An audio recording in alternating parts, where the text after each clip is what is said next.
tiempo de escuchar nuestro mensaje de vida. Heridas, es el agua en el desierto. Somos Vida Abundante Chile. El invierno. Ok, muy buenos días a todos. Estoy un poquito difónico, producto del frío del día, pero está bien. Saludar a los hermanos que están en casa. Sean muy bendecidos ustedes en sus casas, sus familias y todos los que estamos acá. Que el Señor en su gracia, en su bondad y en su misericordia abra los ojos de nuestro entendimiento y que su Espíritu pueda hacer que su palabra sea lumbrera a nuestro pie, ¿no es cierto? Sea lámpara, a nuestro pie, y lumbrera a nuestro camino. ¿Ya? Estuvimos, entre paréntesis, sigo con la carta a Colosenses. No me puedo salir de ahí mientras no me den permiso de salirme de ahí. Así que vamos. Pero escuchando las predicaciones de mi hermano, digo, Señor, cuando tú quieres hablarnos, no hay caso. No importa si uno toma el libro de Apocalipsis, el otro el de Génesis o algún profeta, Dios siempre va a confirmar lo que Él nos está queriendo decir. Mientras alabábamos, fíjense la última alabanza,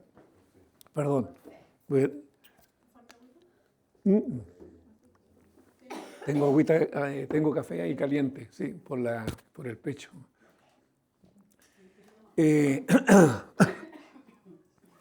Fíjense cómo Dios nos reitera una y otra vez el tema de la fe. Cómo el Señor está ahí como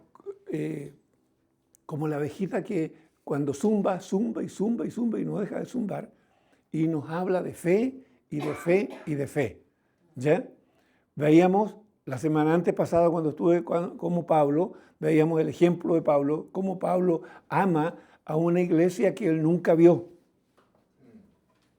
Para mí, cuando me puse a ver eso, dije, Señor, es realmente impresionante. Y son dos cosas que yo diría que Dios hoy día nos está motivando. Una es entender exactamente lo que es la fe en Dios y volver a recuperar el primer amor por el Señor. El primer amor por el Señor. Yo creo que aquí no hay ninguno de nosotros, tanto los que estamos acá como los que están en casa escuchando, yo creo que no hay ninguno que pueda decir yo no he perdido el primer amor. ¿Por qué? Porque todos hemos vivido crisis en nuestra vida, ¿sí o no? Unos más fuertes, otros menores, pero todos hemos vivido crisis en nuestra fe, absolutamente todos. Todos hemos pasado por momentos de sentirnos muy fuertes en Cristo y hay otros momentos en que nos sentimos en que si la mano del Señor no nos estaba sujetando, nosotros nos derrumbábamos. Y todas aquellas cosas que hemos vivido, de alguna manera, fueron apagando ese amor tan especial que sentimos cuando recién conocimos a Cristo. Y Pablo nos enseña con su ejemplo cómo él puede amar con el amor de Cristo a una iglesia que él nunca vio y cómo él le enseña y lo que desea para esa iglesia. Que sean llenos de todo el conocimiento de Dios y aún ruegan para que, junto al equipo que trabaja con Pablo, para que la iglesia fuera llena de toda la sabiduría e inteligencia espiritual. ¿No les llama la atención esos términos? Fíjense que habla de sabiduría y de inteligencia espiritual. O sea, los cristianos estamos llamados a ser personas sabias e inteligentes. Cuando a usted le dicen o lo miran y le critican a usted y se dice o se dice de los cristianos, es que estos son como ovejitas, estos no entienden nada, dicen a todo amén. Y nos miran como si fuéramos un poquito dejados de la mano de Dios en cuanto a la sabiduría y la inteligencia, y se equivocan absolutamente en eso, porque ¿saben qué? Los cristianos somos los llamados a ser los más sabios y los más inteligentes. ¿Se había dado cuenta usted de eso? Y a veces nos miran como ignorantes. Lo peor de eso, que es por no conocer la palabra, nosotros aceptamos esa calificación. Es un poco, tiene que ver un poco con el video que mandó Mario. Muy ilustrativo. Yo digo, Señor, ¿cómo tú vas uniendo las ideas? ¿Ven? ¿Todos leyeron el video? ¿Todos lo vieron? Entonces, fíjense que cuando nosotros ignoramos la palabra, nosotros somos como ese indiecito que tenía todo a su disposición y sin embargo andaba comiendo mendrugos y andaba mendigando. ¿Por qué nosotros como creyentes tenemos que andar mendigando? ¿Por qué tenemos que aceptar lo que el mundo que no conoce a Dios dice de nosotros y nosotros lo aceptamos como verdad?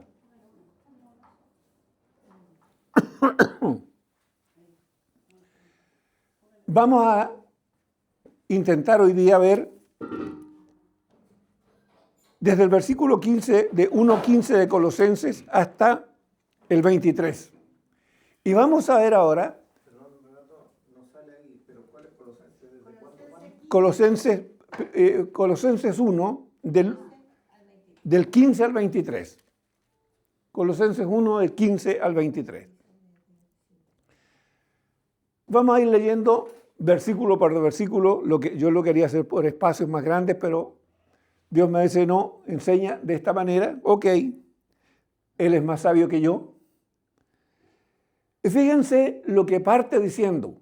Y esto tiene relevancia en este tiempo por la cantidad de corrientes de doctrina y filosofía, tanto religiosas, ojo, como políticas,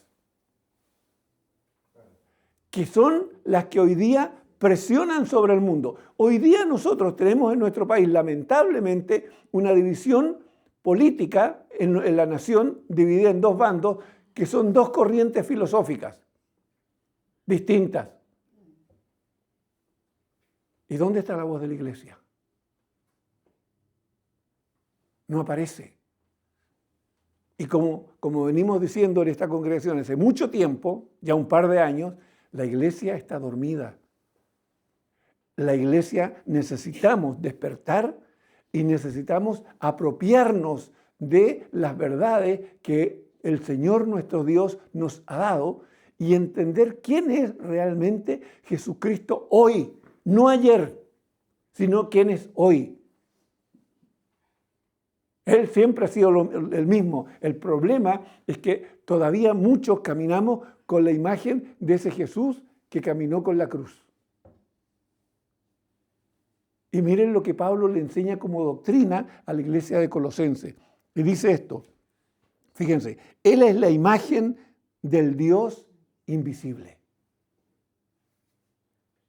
Fíjense la declaración de Pablo, lo que Pablo le está enseñando a los colosenses. Y le está diciendo, entiendan esto, Jesús es la imagen del Dios invisible. ¿Qué más les dice? El primogénito de toda creación. ¿Qué entendemos cuando vemos esa expresión? Él es la imagen del Dios invisible, el primogénito de toda creación. ¿Cómo entiende usted eso? ¿Qué llega a su mente? Porque lo que llega a mi mente y lo que yo entiendo es lo que voy a creer y así va a crecer mi fe. Porque acuérdense que la fe no es algo etéreo. La fe no es un manotazo al aire ni es un salto al vacío. La fe está basada en lo más sólido que nosotros podemos tener como seres humanos. Está basada en la palabra de Dios. Y la palabra de Dios es lo más sólido que nosotros podemos tener. La Escritura dice que pasarán los cielos y la tierra, mas la palabra de Dios no pasará. Todo lo que está escrito se cumplirá. Entonces, nuestra fe está basada en lo que Dios nos ha dicho.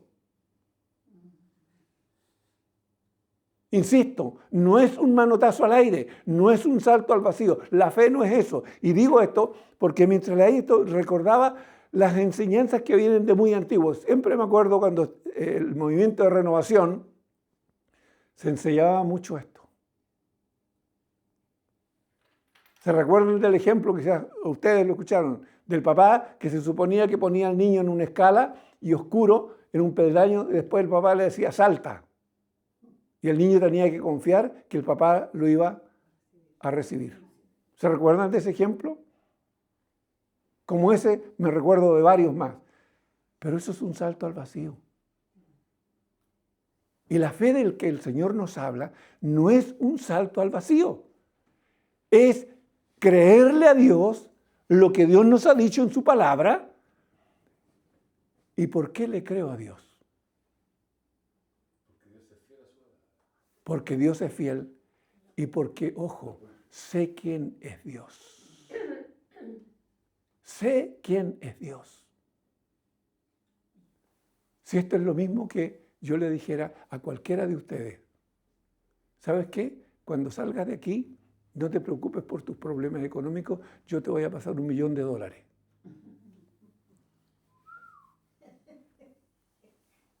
¿Usted me creería eso a mí? ¿Por qué? ¿Por qué? Porque nadie da sin pedir algo a cambio. No lo dan de corazón. Pero mi condición, ustedes cada uno conocen mi condición. ¿Ustedes me conocen como un hombre que tenga la capacidad para darle a otro $1 millón? No tiene los recursos. Absolutamente no. Entonces, ¿cómo va a confiar en alguien que no tiene la capacidad para cumplir lo que dice? Pero al contrario de nuestro Dios, ¿quién es Dios? El Dios eterno, el que creó los cielos y la tierra, el que formó al hombre a su imagen y semejanza del polvo de la tierra, el que sopló en él aliento de vida. Por favor. Entonces, nuestra fe está basada porque sé quién es Dios.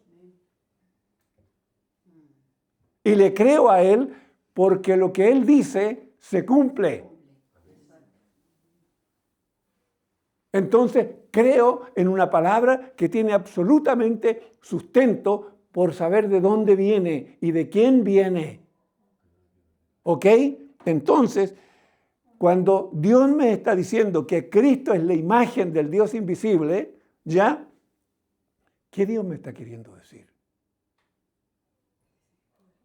Fíjense, la divinidad de Jesús, Él es Dios hecho hombre. ¿O no? Ojo, estamos tocando un punto que lo hemos hablado muchas veces, pero ojo, ¿lo creemos? ¿Jesús es Dios hecho hombre o no? En casa, ¿ustedes creen eso? ¿Saben por qué? Porque si no creemos esto tan fundamental, entonces nuestra fe es vana. Es absolutamente vana. Si yo no creo que Jesús es Dios hecho hombre, entonces mi fe es vana. ¿Para qué estoy aquí? ¿Qué estoy haciendo aquí? Mejor estoy en mi casa. Si eso no es así. Entonces, fíjense, Jesús, dice, es el primogénito de toda creación. ¿Qué significa eso? ¿Que Jesús es el primer nacido? ¿A eso se refiere?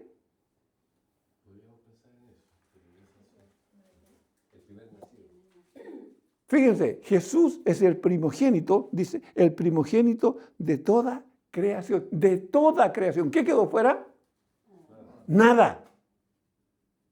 Pero ¿cómo lo entiendo? El tema es cómo lo entiendo. Porque de acuerdo a cómo lo entiendo, es si mi fe crece o mi fe mengua. Si mi fe se solidifica o mi fe se diluye. Entonces, fíjense, Jesús es el primogénito de toda creación. No significa ser el primer nacido, sino que Jesús tiene rango supremo, la máxima autoridad y los privilegios de heredero sobre todo el universo. ¿Está dimensionando la imagen de Jesús? Porque esto nos ayuda a mirar y a ver la imagen de Jesús.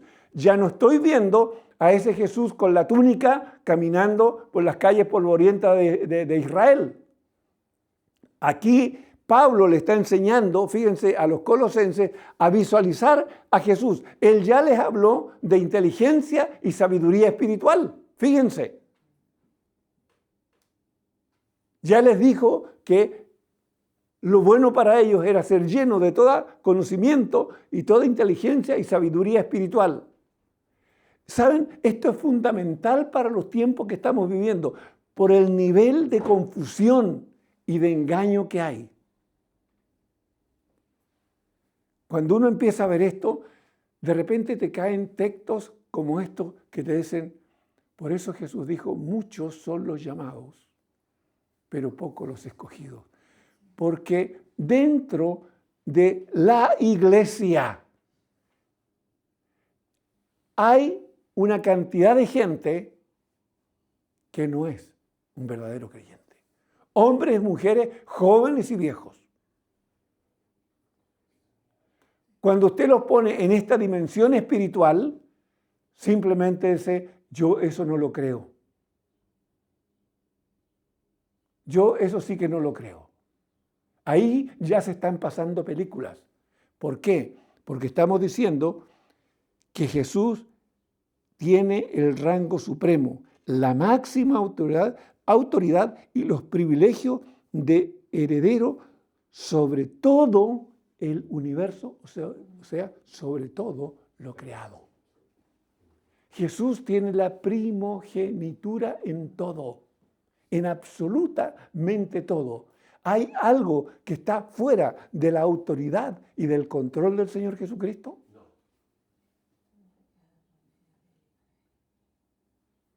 Insisto, esto es la idea de entender, a dimensionar la grandeza de Jesús. Fíjense lo que dice Juan 1:18 al respecto. ¿Qué dice? El primogénito hijo que está en el seno del Padre, Él le ha dado a conocer. Entonces, ¿Jesús es la imagen del Dios invisible? ¿Jesús es el Emmanuel? ¿Se recuerdan lo que quiere decir Emmanuel? Dios con nosotros. ¿Por qué Pablo está enseñando eso? Fíjense cómo estas cosas, cuando uno las entiende un poco más, te empieza a ayudar a entender por qué Jesús va en la barca, puede caminar sobre el agua, por qué Jesús en medio de la tempestad le ordena a los vientos y los vientos se detienen, y los hombres que no entendían eso dicen, pero ¿qué hombre es este? Que aún los vientos le obedecen. Nótense la dimensión que ellos tenían de Jesús. Ellos veían a un Jesús hombre. Y nosotros, ¿a qué Jesús estamos viendo? Usted en su casa, hermano o hermana, ¿a qué Jesús está viendo? ¿Cuáles son sus problemas? ¿Cuáles son sus situaciones? ¿Y cómo las está enfrentando? ¿Con un Jesús limitado? ¿O con un Jesús que tiene todo poder? Si este es el tema.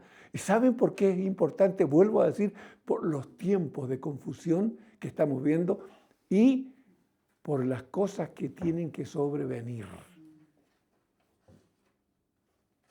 Ojo que hay algunos que están anunciando que viene otra pandemia. Ojo con eso. Y Dios dijo que habrían guerras, rumores de guerra, pestes, hambres y terremotos. y los estamos viendo. O sea, estamos en pleno tiempo de dolores, amados. Y también el Señor dijo que a causa de todas estas cosas, el amor de muchos se iba a enfriar. ¿Por qué? Porque a muchos les parecerá que Dios ya no está en control, que Jesús no está en control de todo esto. Por eso nos conviene tener una claridad sobre quién es realmente Jesús. ¿Ok? Vamos a Juan 6:46. ¿Qué dice? Juan 6:46. ¿Qué dice? No que alguno haya visto al Padre, nótense, sino aquel que vino de Dios. Este ha visto al Padre. O sea, cómo Jesús es la revelación de Dios mismo. Él es el que revela al Padre. Juan 8:18, ¿qué dice? Yo soy el que doy testimonio de mí mismo, y el Padre que me envió da testimonio de mí. Si usted quiere ver, lea Juan y vea la divinidad de Jesús y la relación de Dios, de Jesús con el Padre, la unidad que hay, y se va a ver que el Evangelio de Juan, como ningún otro, revela este tema. Juan 14:9. Fíjense, este es un texto muy conocido. Este es un problema que tenían los discípulos y que aún muchos de hoy, gente que dice ser cristiana, tiene el mismo problema. Jesús le dijo, ¿tanto tiempo hace que estoy con vosotros y no me has conocido, Felipe? ¿Se recuerdan de ese texto de Juan? El que me ha visto a mí, ha visto al Padre. ¿Quién está diciendo esto? Jesús mismo. El que me ha visto a mí, ha visto al Padre. ¿Qué está diciendo? Yo soy Dios. Dios en condición de hombre. Dios hecho hombre. Dios caminando con los hombres. El Emmanuel. Dios en medio de los hombres. Amado, Dios mismo, hecho hombre, viene a servir al hombre que se rebeló contra él, al hombre que desobedeció y que quiso hacer su propia voluntad, al hombre que se apartó de Dios y buscó su propio camino y cayó en caminos de destrucción. Por eso la Escritura dice, hay caminos que al hombre le parecen rectos, mas su fin es camino de muerte. Fíjense, el que me ha visto a mí, ha visto al Padre. ¿Cómo pues dices tú, muéstranos el Padre? Fíjense que Felipe es uno de los hombres que parte. Cuando el Señor llega, parte con su ministerio, Felipe es uno de los primeros hombres que conoce al Señor y que camina por 3 años con Él. Y después de 3 años, viendo todo lo que el Señor hizo, todos los milagros que el Señor hizo, todas las sanidades, aún ese hombre no entendía quién era Jesús.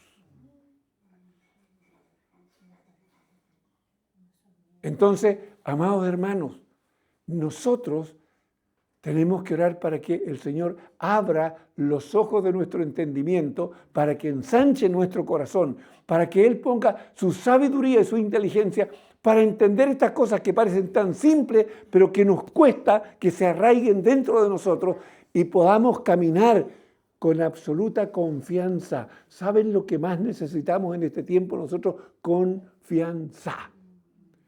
Un mundo que se tambalea. Un mundo que por todos lados hace agua. ¿En quién vamos a confiar? No nos gusta este presidente, pues hagamos elección y traigamos otro. Y llegó ese otro y no nos gusta ese. ¿En quién estamos poniendo la confianza? ¿Y qué dice la Escritura respecto a poner la confianza en el hombre? Maldito el hombre que confiare en el hombre. Ojo, esto está incluso dentro de las congregaciones. Hay gente que va por el pastor y sigue al pastor. Nunca me olvido de la expresión de una mujer creyente, entre comillas, que me dijo esto una vez. Si mi pastor se muere, yo me muero.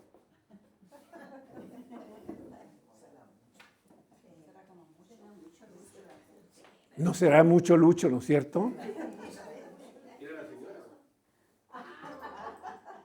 Díganme ustedes una cosa. ¿Eso es idolatría o no es idolatría? Ojo, la iglesia protestante está llena de idolatrías. Está llena de idolatrías.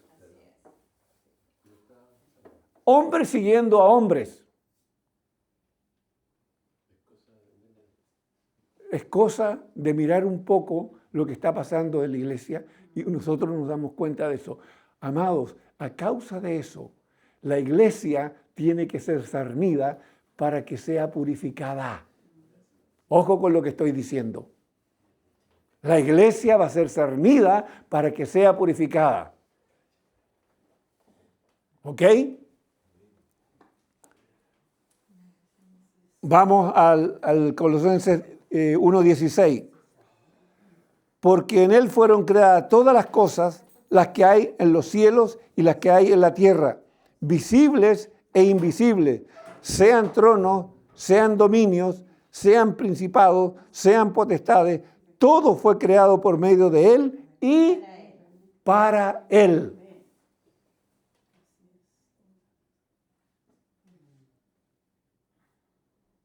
¿Qué entendemos de eso? ¿Cómo lo entendemos? Fíjense, miren la declaración, miren lo que Pablo le está enseñando a la iglesia de Colosenses. Miren, estos hermanitos, recuérdense que en aquel tiempo la educación era básica, ¿sí o no? Y no todo el mundo sabía leer y escribir. Pero miren lo que Pablo le está enseñando a esa iglesia. Y ya les dijo que tenían que ser llenos de toda inteligencia y sabiduría espiritual. Y aquí les está enseñando un principio tremendo, porque en Él fueron creadas todas las cosas, las que hay en los cielos y las que hay en la tierra. Nótense, ¿hay algo que no ha sido creado por medio de Jesús? Nada, absolutamente nada. Visibles, nótese, visibles e invisibles. Hay cosas que son visibles y hay cosas invisibles que usted y yo no vemos y que fueron creadas por el Señor y para el Señor.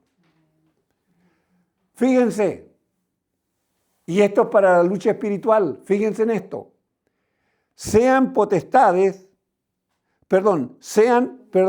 visibles e invisibles, sean tronos, sean dominios, sean principados, sean potestades, todo fue creado por medio de Él y para Él. Entonces, amado hermano, cuando usted tiene luchas espirituales y se da cuenta que son luchas espirituales, que no son luchas provocadas o que vienen de nuestra propia carne, de nuestras propias pasiones o de nuestros deseos carnales, ¿no es cierto? O de nuestros propios pensamientos torcidos, sino que usted siente la opresión espiritual. ¿Qué hace usted? ¿Se para con autoridad o se llena de miedos? Ojo, por eso estamos aprendiendo. ¿Saben por qué? Esto tiene esa importancia, porque me posesiona en el lugar que me corresponde. Así como no puedo aceptar que el mundo me caricaturice, ¿no es cierto? Tampoco puedo aceptar que las potestades o el mundo espiritual se enfrente y me diga, yo hago contigo lo que quiero. ¿Cuántos tienen temor a la muerte? ¿Cuántos andan con inseguridad? ¿Cuántos andan con temor y no saben aquí lo que le temen? ¿Cuántos le tienen miedo a la noche? ¿Cuántos tienen miedo de moverse de un lugar a otro porque no saben qué es lo que le va a ocurrir? Ojo, el temor es una de las bases del diablo para someter al hombre. Y eso partió en el Edén. ¿Qué fue lo primero que sintió Adán cuando Dios le habló? Tuvo miedo. Fíjense, tuvo miedo. Y el diablo hasta el día de hoy usa eso. Señor, oí tu voz y tuve miedo porque estaba desnudo y me escondí. Fíjense, lo primero que produce el pecado es el temor. Entonces, ojo, esto también que me sirva como una regla. Me empiezo a sentir inseguro y de repente empiezo a tener temor. Momentito. ¿Por qué estoy sintiendo temor? Vamos y revisemos la conducta de mis días pasados. Porque a lo mejor algo hice que le di lugar al temor. Y ahora en vez de sentirme sólido y tranquilo, empiezo a andar con temor. Ojo con esto. Porque no tengo por qué tener temor. ¿Qué dice el Señor? Si vivimos, ¿para quién vivimos? Para el Señor vivimos. Y si morimos, ¿para quién morimos? Para el Señor morimos. Ojo. Si usted entiende eso, ¿usted le puede tener miedo a la muerte?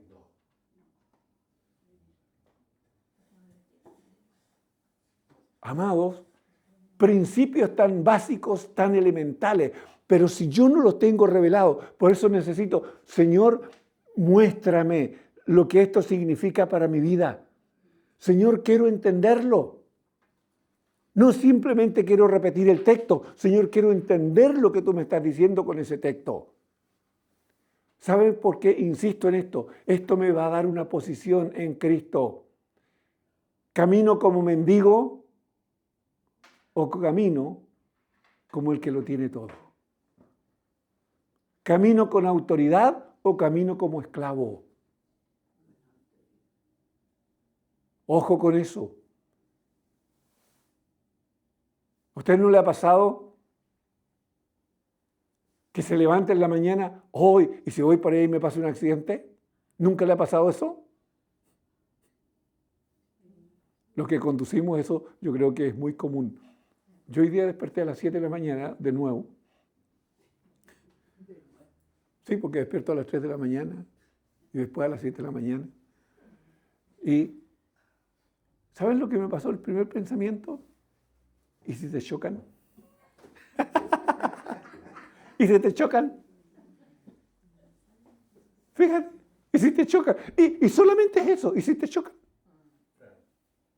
Nótense lo sutil de la frase, pero fíjense cómo ya te mete la inseguridad y el temor. Ojo, inseguridad y temor. ¿Y qué hago? Manejo, voy en micro, me voy más tarde, me voy más tarde. O, amados, estas palabras nos sirven para saber enfrentar estas cosas. La iglesia hoy día ha dejado un poco de entender y de ser, de estar así muy atenta a lo que es la lucha espiritual. Pareciera que hoy día estamos viviendo y todo es normal. Pero no estamos atentos a las luchas espirituales que se están produciendo alrededor nuestro. Yo les decía al grupo de oración el otro día, hace unos días atrás, yo les decía, ojo, oren para que el Señor nos enseñe cómo orar por tanta enfermedad que está apareciendo. Y sobre todo, estamos orando mucho por gente con cáncer, que es de lo que más hay, y la gente que tiene fibromialgia. ¿Han orado y han preguntado al Señor por qué esas personas están en esas condiciones y cómo hay que orar por cada uno de ellos? Incluso tenemos una niña autista. Señor, ¿cómo hay que orar por una persona autista? ¿Cuál es el problema que esa persona tiene? Ojo, el Señor siempre, fíjense que oró siempre específicamente por cada persona. ¿Y por qué? Porque Él conocía el corazón de cada persona. Ojo.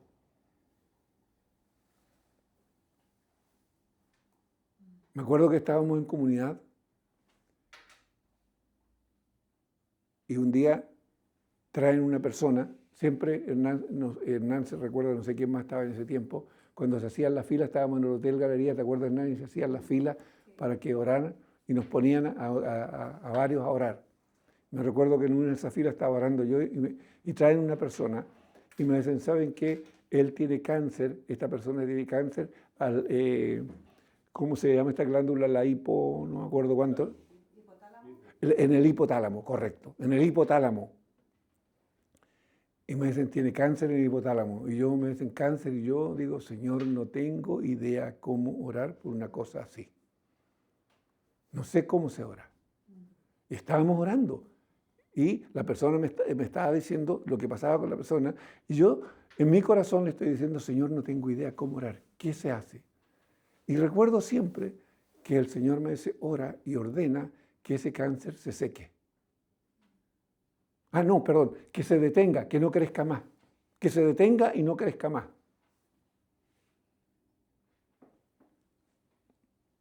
Oré por la persona y dije, Señor, en tu nombre ordeno que ese cáncer se detenga y no crezca más. Y que se quede ahí detenido. Pasaron meses y a la persona le hicieron una serie de exámenes.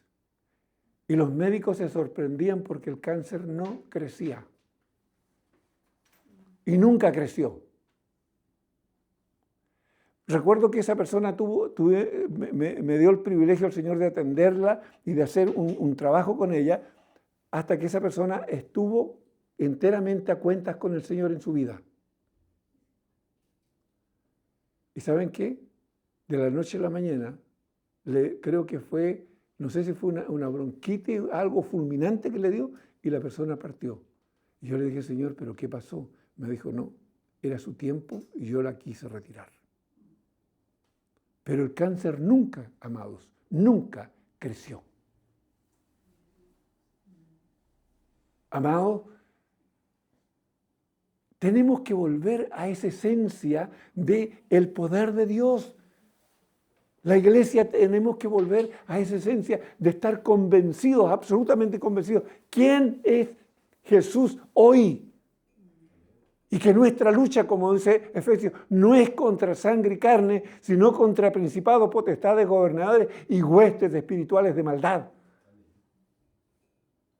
¿Amén? Ok. Entonces, ¿qué significa que en Él fueron creadas todas las cosas? Esto nos habla de tres cosas muy importantes respecto de Jesús. La preexistencia de Jesús. Porque dice, en Él fueron creadas. No dice que para Él, no dice por Él, dice que en Él. Fíjense, en Él es como estar dentro de. Fíjense, dice, la preexistencia y divinidad de Jesús. No es un ser creado, sino el creador mismo. Todo el universo fue hecho a través de Él. ¿Se recuerdan el primer texto de Génesis? En el principio creó Dios los cielos y la tierra. En el principio creó Dios.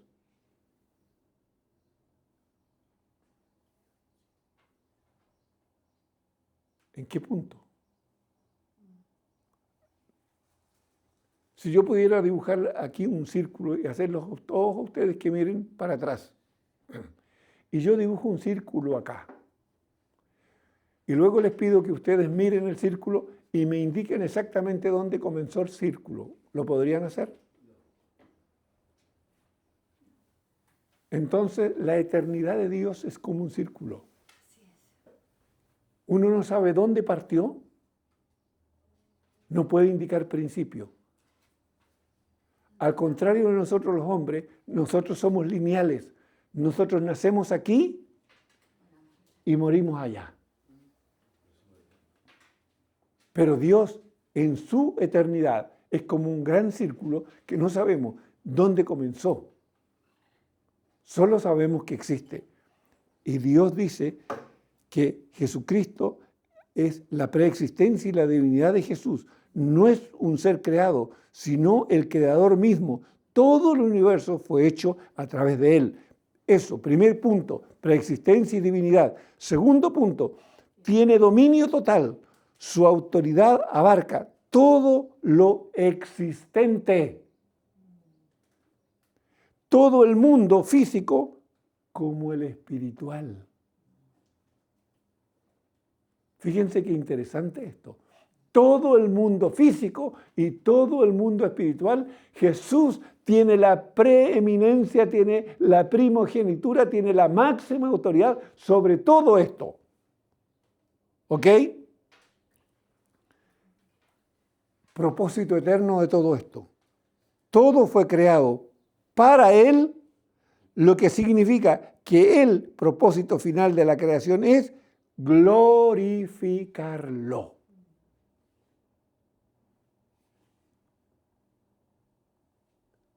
Vamos a llegar a un punto en esta misma enseñanza donde nos damos cuenta que todo lo creado tiene un propósito que es honrar y glorificar al nombre del Señor.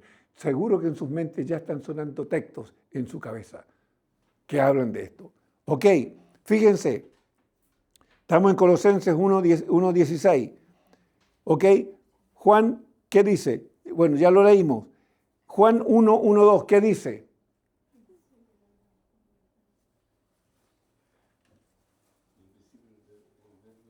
En el principio, estas son palabras de Juan, es como Juan describe a Jesús. El Evangelio de Juan, Juan 1:1. En el principio era el Verbo, y el Verbo era con Dios, y el Verbo era Dios. ¿Alguna duda de que Jesús es Dios? Este era en el principio con Dios. O sea, en el principio cuando Dios dijo, sea la luz, y la luz fue hecha. Ojo. Después Jesús dice, yo soy la luz del mundo. Y ojo que ese texto, cuando dice sea la luz, no estamos hablando de la luz solar.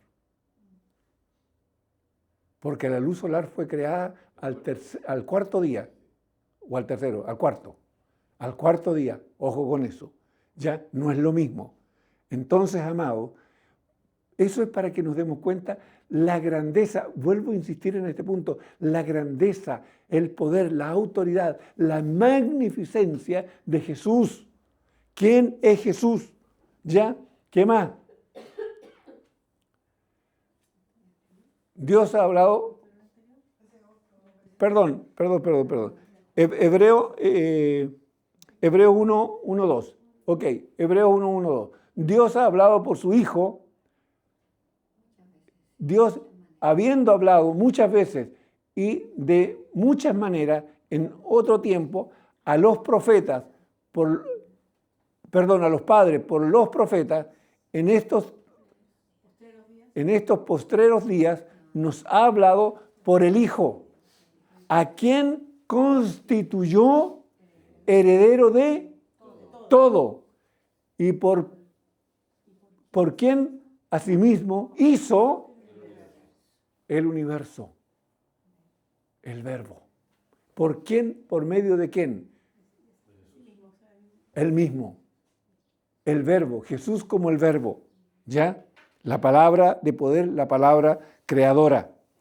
Hebreos 2:10, ¿qué dice Hebreos 2:10? Porque convenía a aquel por cuya causa son todas las cosas, fíjense otra vez, todas las cosas, y por quien todas las cosas otra vez subsisten, fíjense, Él les da vida, Él las sostiene, que habiendo de llevar muchos hijos a la gloria, perfeccionase por aflicciones al autor de la salvación de ellos. ¿Qué nos está diciendo el texto? Que Jesús es el autor, el creador de todo y que todo está sujeto a Él. ¿Ok? No sé a qué hora partí, qué hora es, entre paréntesis, perdón, 12:06. Ok. Entonces, y la última, Filipenses, el propósito eterno. ¿Qué dice? Porque hablamos de que este es el propósito eterno. Por lo cual Dios también le exaltó hasta lo sumo y le dio un nombre que es sobre todo nombre, para que en el nombre de Jesús se doble toda rodilla, fíjense, de los que están, ¿dónde? Fíjense, en los cielos primero y en la tierra y debajo de la tierra. Y toda lengua confiese que Jesucristo es el Señor para gloria de Dios el Padre. Fíjense el nivel de autoridad. Esto nos está diciendo el nivel de autoridad y el propósito final. Jesús viene a glorificar al Padre. Por todo esto, el Padre es glorificado, es honrado, es exaltado, es reconocido. ¿Ok? Entonces, vuelvo a recordarle, esto que Jesús es creador de todas las cosas, tiene 3 puntos: la preexistencia y la divinidad de Jesús, tiene el dominio total de todas las cosas y el propósito eterno, que es finalmente todo hecho para su gloria. ¿Ok? Vamos a Colosenses 17 y 18. ¿Qué dice? Y Él es antes de todas las cosas, preexistencia de nuevo, y todas las cosas en Él subsisten. Y Él es la cabeza del cuerpo, que es la iglesia. Fíjese, y el que es el principio, el primogénito de entre los muertos, para que en todo tenga la preeminencia. Ok. Aquí se recalca la preexistencia de Jesús. Quiere decir que Él existía antes de que el universo o cualquier ser creado fuera formado. Él es el creador de todo. Porque Jesús es ¿Por qué Jesús es el primogénito de entre los muertos? Esto no se refiere a que Jesús sea cronológicamente el primer muerto, sino a tener la supremacía absoluta. ¿Por qué? Significa que Jesús fue el primero en resucitar con un cuerpo glorificado e inmortal, convirtiéndose en la fuente y garantía de nuestra resurrección. ¿Ok?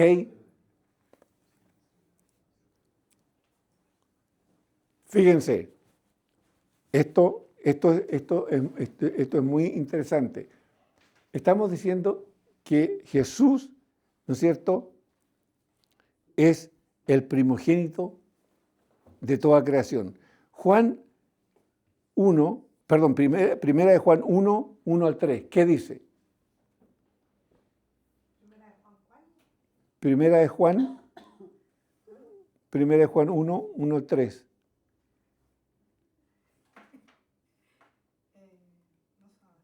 ¿No? Estamos en Colosenses 1, 17 y 18.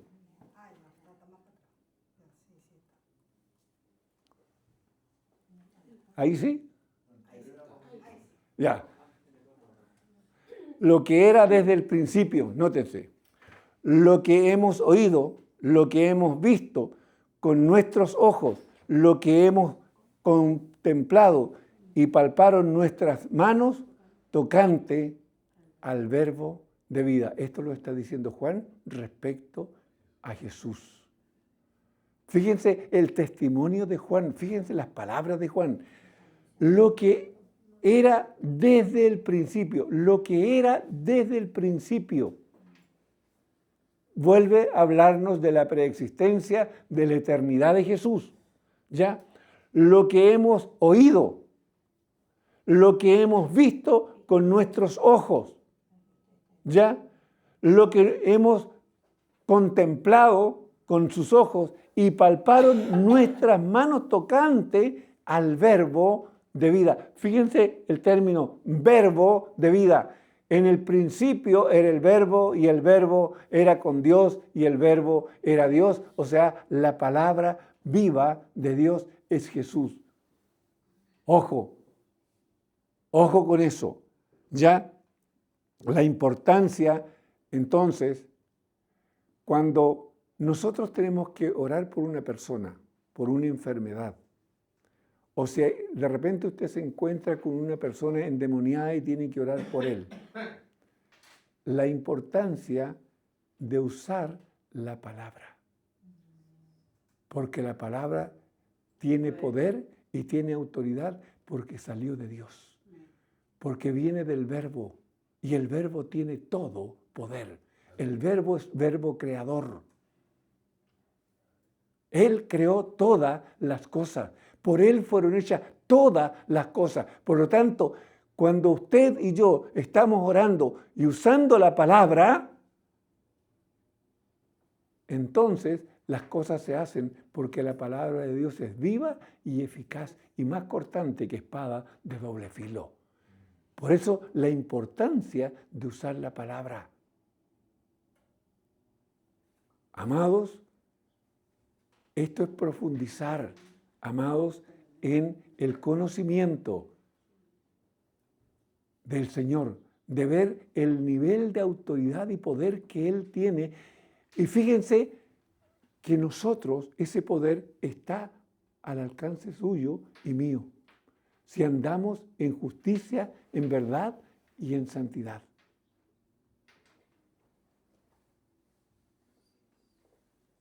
Entonces podemos ver por qué la iglesia primitiva tenía todo el poder que tenía, porque ellos conocían esto y lo sabían utilizar. ¿Ok? Apocalipsis 1:5, ¿qué dice? Perdón, sí, tiene razón. Aquí. Porque la vida fue manifestada y la hemos visto. La vida fue manifestada. ¿Se entiende eso? ¿Quién manifestó la vida? Jesús, ¿ya? Y la hemos visto y testificamos y os anunciamos la vida eterna, la cual estaba con el Padre y se nos manifestó. Lo que hemos visto y oído, eso os anunciamos, para que también vosotros tengáis comunión, nótese, con nosotros, y nuestra comunión verdaderamente es con el Padre y con su Hijo Jesucristo. Este texto es tremendo. Fíjense, y se nos manifestó lo que hemos visto y oído. Eso os anunciamos, lo que hemos visto. Fíjense con la propiedad que Juan podía decir esto, lo que hemos visto y oído. Ellos vieron a Jesús, ellos escucharon a Jesús. ¿Ok? Entonces, amado, vuelvo a decirle, fíjense, el poder que Dios ha puesto en nuestras vidas a través del Señor Jesucristo. La autoridad espiritual que Dios nos ha dado. ¿Ok? ¿Terminamos con eso? Ok, vamos a Apocalipsis 1:5. ¿Qué dice? Y de Jesucristo, el testigo fiel, el primogénito de los muertos y el soberano de los reyes de la tierra. Fíjense, está hablando de el soberano, no un soberano, sino que el soberano puesto por sobre todo los reyes de la tierra, al que nos amó y nos lavó de nuestros pecados con su sangre. ¿Se van dando cuenta lo que significa decirle a Jesús, Señor? vamos dimensionando el señorío de Cristo, porque muchas veces hablamos del señorío de Cristo, pero estamos realmente entendiendo el nivel de autoridad que Jesús en verdad tiene. ¿Por qué Jesús es el Señor? No es solamente porque murió y resucitó. Ojo, Él es Señor porque es el creador de todas las cosas. Él es el que tiene el máximo poder y la máxima autoridad sobre todo lo creado, sobre las cosas terrenales y las espirituales, las físicas y las espirituales. Ojo, no hay nadie que tenga más autoridad que Jesús. Él es tu Señor y mi Señor. Él es tu Salvador y mi Salvador. Ojo. Entonces, ¿qué es lo que Él no puede hacer por ti y por mí?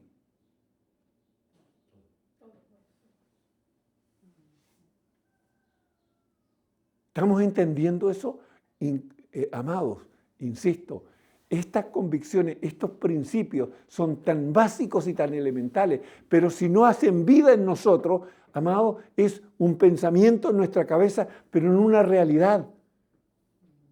Porque esto me ayuda a caminar en la vida. Esto me ayuda a plantearme frente a la vida.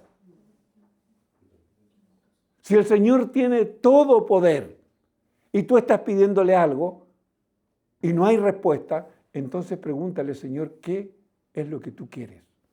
No es que Él no lo pueda hacer, ojo. El tema es que Él te quiere enseñar. O que Él quiere corregir primero. Recuérdate que Él es tu creador, Él es tu Señor, Él es tu Padre. Él te conoce desde cuando te formó del polvo de la tierra. Él no hay nada que no conozca de ti. Pero Él sabe cómo tratar tu vida. Él sabe cómo tratar con tus problemas. Él sabe tratar con los problemas que tienes en tu alma, con tus penas. Por eso, fíjense, cuando Jesús parte con su ministerio, ¿a qué dijo Jesús que Él había venido?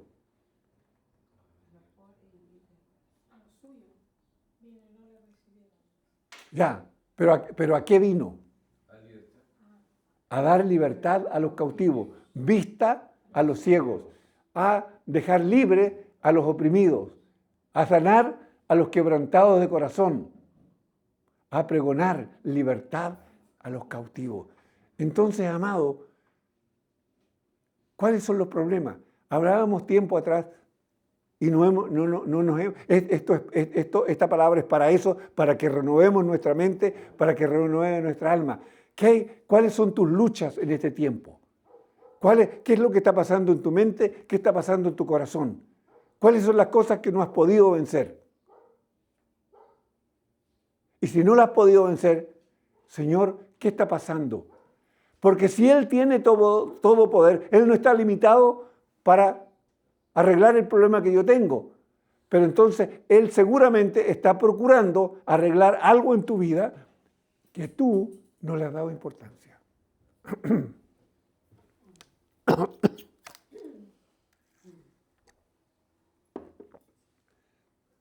Amado, la sabiduría de Dios es más profunda de la que nosotros entendemos. Cuando tú le pides algo al Señor y Él se demora, no 15 días, no se demora un mes, ni se demora 5 meses, sino que pasan meses y un par de años. Y tú decís, Dios nunca me respondió, Dios no me escucha. Ok, yo te digo, mira, ahora párate en el punto en que estás. Lo que tú le pediste al Señor, ponlo ahí. Y ahora mira, desde allá que le pediste eso, hasta acá, todas las cosas que el Señor ha tratado en tu vida.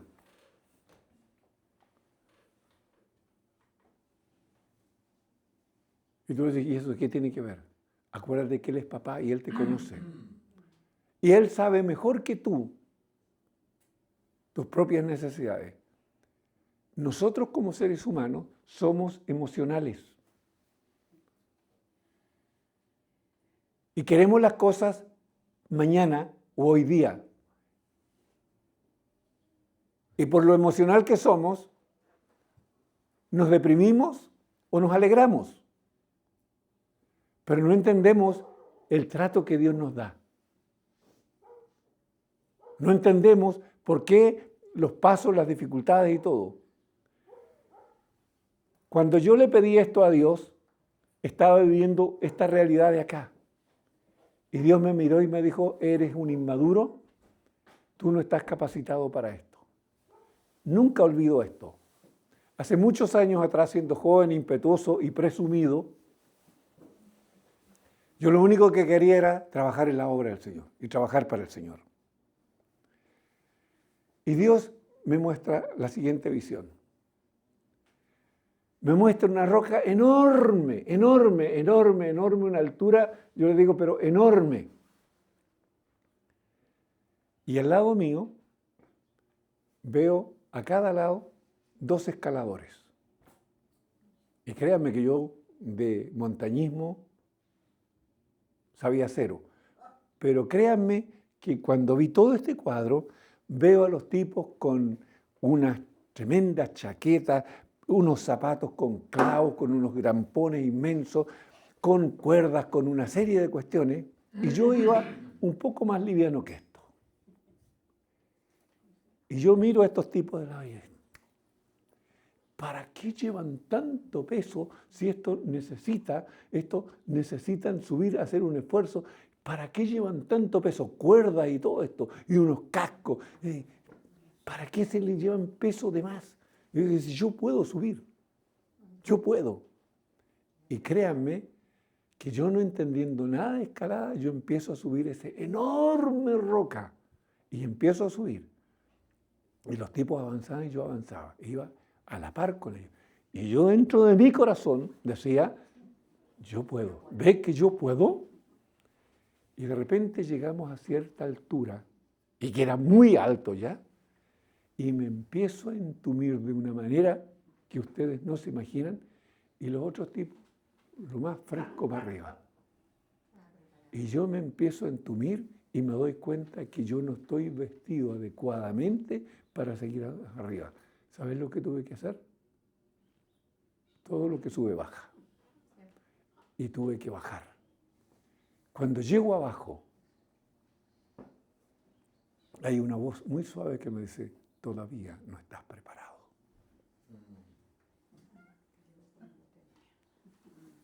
Querido, papá sabe cómo enseñarte, papá sabe cómo entrenarte, papá sabe, porque lo que no te dio hoy día, no sé si estás preparado para manejarlo. Recién nos hablábamos con Hernán y me decía, Hernán, mira, yo ¿a qué edad vine a despuntar? Sobre los 50 años. Dios tiene un tiempo para cada uno de nosotros. Dios tiene un tiempo para probar también nuestra paciencia, nuestra confianza y nuestra esperanza en Él. Pero si tenemos realmente la imagen de Cristo que corresponde en nuestra vida. Si en verdad Cristo es el Señor todopoderoso, creador de los cielos y de la tierra. Porque si no, voy a querer manejar yo las cosas.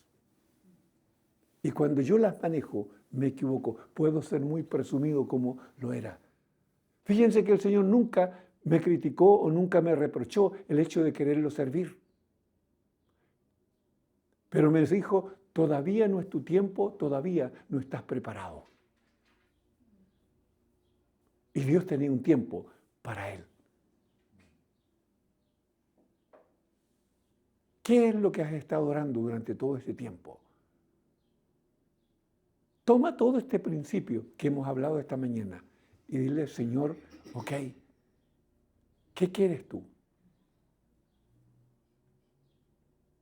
Conocí a un hermano, a quien le enseñé por mucho tiempo, tenía su departamento y me decía, lo quiero vender, estoy chico, necesito un departamento más grande, una casa más grande, quiero vender el departamento, pero me quiero ir de aquí.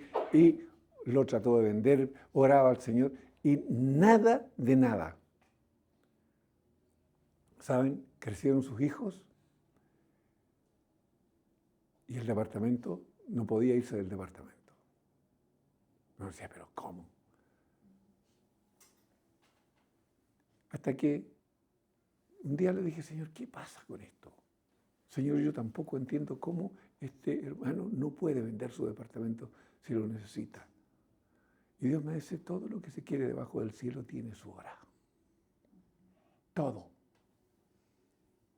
Y hay tiempos en que tú sabrás administrar o no aquello que Dios ponga en tu mano. Incluso los dones, incluso el ministerio. Amado, Dios no te va a dar nada que tú no sepas administrar. Yo hoy día sé manejar un auto, pero si le pido un helicóptero, ¿Dios me lo dará?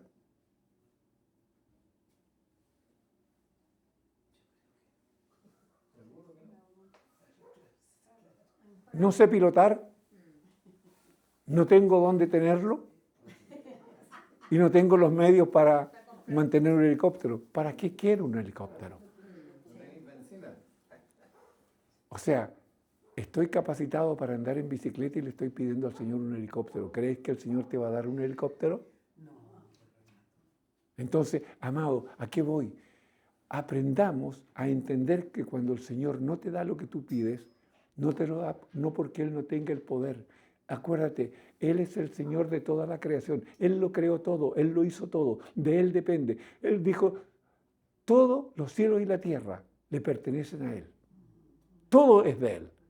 Por Él y para Él. Él lo hizo, Él lo creó, todo es de Él. Entonces, amado, si el Señor no te ha respondido, dile, papá, ¿qué está pasando? Señor, ¿por qué? Hay algo que yo tengo que aprender, algo que tú me quieres enseñar, algo que quieres corregir, algo que yo debo de entender. Señor, por favor, abre los ojos de mi entendimiento para que yo pueda, Señor, estar claro en esto. Y si pedí algo que no estoy en condiciones de manejarlo, Señor, pues no lo pongas, porque en vez de hacerme bien, me voy a hacer un daño. Ojo, ¿ok? Papá es sabio para enseñar a sus hijos. ¿Ok? Amados, me queda mucho todavía. Yo creo que por la hora no vamos a seguir. Lo dejamos hasta acá. Lo único que anhelo es que podamos aprender lo que el Señor quiere enseñarnos. Fíjese, dice, esto no se refiere a Jesús, sea cronológicamente el primer muerto, sino a tener la supremacía absoluta. Significa que Jesús fue el primero en resucitar con un cuerpo glorificado e inmortal. ¿Están de acuerdo con eso? ¿Están de acuerdo? ¿Se recuerdan que los evangelios nos relatan que cuando Jesús, después que resucitó, los discípulos estaban reunidos en una casa y Jesús entró estando las puertas cerradas? Eso significa que Jesús ya no resucitó con el mismo cuerpo de carne y sangre que con el que Él fue crucificado, sino que resucitó con un cuerpo glorificado, que es el mismo cuerpo que el Señor nos va a dar a nosotros después que seamos resucitados de los muertos, si hemos muerto. Y si el Señor no viniera y se llevara a su iglesia, en un abrir y cerrar de ojos, su cuerpo, nuestros cuerpos, serían absolutamente transformados. Y tendríamos el mismo cuerpo que Jesús.